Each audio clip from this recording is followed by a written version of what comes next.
In this week's episode, we're going to be taking a look at Nigel's patch of paradise. With its gigantic jungly leaves, a trendy tropical styled seating area and sun-baked succulent beds. Nigel is growing his garden in Peasdown St John, which is just outside of Bath in Somerset, here in the UK. I asked Nigel how long he's been growing this garden, and he moved into the house 4 years ago, although he didn't really touch the garden until the following year. Yeah, that's right. This garden is under 3 years old. It's amazing. The central bed, which is the part that runs along the east length of the garden, was first planted up in 2018, and the plants from that summer have really established now. In the central bed, you'll find a Musa basjoo, which is a banana that towers way above Nigel, and the Euphorbia cross pasteuri, which is a personal favourite of mine. And it surpassed all of his expectations, having stretched out to around 2 to 3 metres in all directions. Those euphorbias can grow at incredible speeds, and they make amazing evergreen plants. The arid beds and the jungle planting around the circle patio were only started last year around March time, and before that it was just lawn and an old greenhouse. Nigel tells me that he is really pleased with how well this is established in such a short space of time. Quite a few of the larger specimen plants, Nigel's bought them as dig your own type bargains, and most of the hard landscaping materials such as the various rock types and timber have been reclaimed either free of charge or at very little cost. So Nigel's actually managed to achieve this amazing garden on a real shoestring budget, which is a true achievement. When I asked Nigel, how long have you had the bug for tropical gardening? He told me that his earliest memory was from visiting the lost gardens of Heligan with his dad, when he was maybe around 9 or 10 years old. He can remember being in awe of the giant palms and the tree ferns and how otherworldly they were, and he thinks that may have sparked his drive to do something similar now, to create a space that you won't find just anywhere, and one that feels like it transports you somewhere else, somewhere more exotic. Nigel told me that he can remember coming across the book on Heligan, written by Tom Smith in a local charity shop when he was around 15 years old, and from there his gardening library just snowballed. And remember, those were the days before the internet was readily available, and certainly not something that he had access to, and so book collecting was the best way to absorb as much information as possible. And Nigel's noted that it's amazing how much the guidance has changed for many of the plants that us tropical gardeners grow now. In an exotic style garden, their perceived hardiness has shifted so much over the years.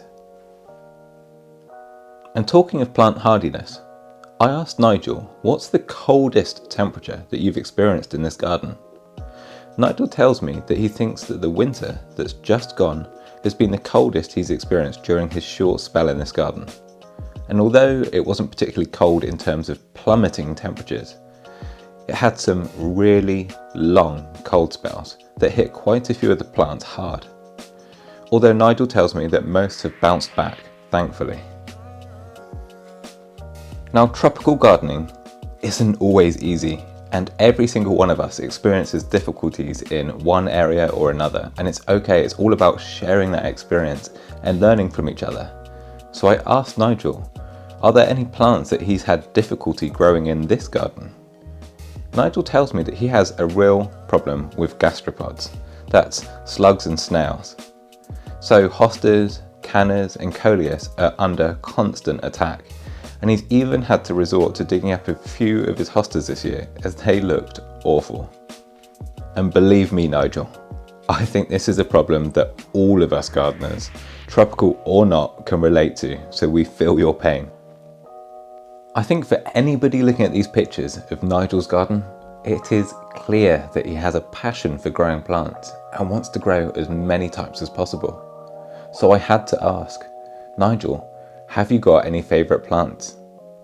He replied saying it could be a long list, so he'll do his best to keep it limited. First up is the banana group of plants. Nigel says that it's hard to beat bananas for that exotic jungle leaf look, and he grows quite a few types, with his current favourite being Musa bordilon, as it's not too fussy over winter, and the red wine coloured markings atop and on the underside of the leaf are really striking. This Musa is apparently quite cold hardy too, though Nigel's not going to test it outside until he can safely separate a pup as a backup plant.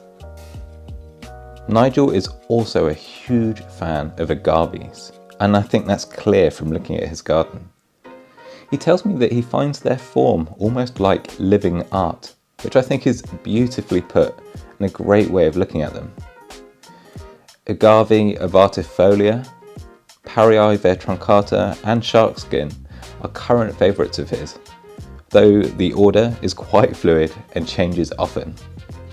I think we can relate to that, Nigel. Us gardeners are very fickle when it comes to our favourite plants.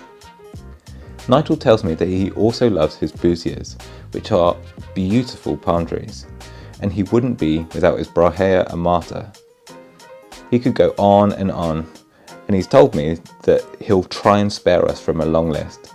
But I encourage you to leave a comment below and ask Nigel as many questions as you want, and hopefully he'll get back to you. Nigel's garden has evolved and established so beautifully over the past 3 to 4 years. I had to ask him, are there any more garden projects on the horizon? Nigel told me that he has a large area of lawn, which is currently off limits until the kids get older.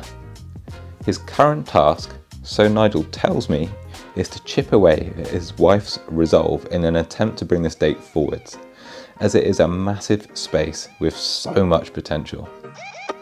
Now, if this is a situation that you as a gardener watching this video can empathise with, please comment below and give Nigel some moral support.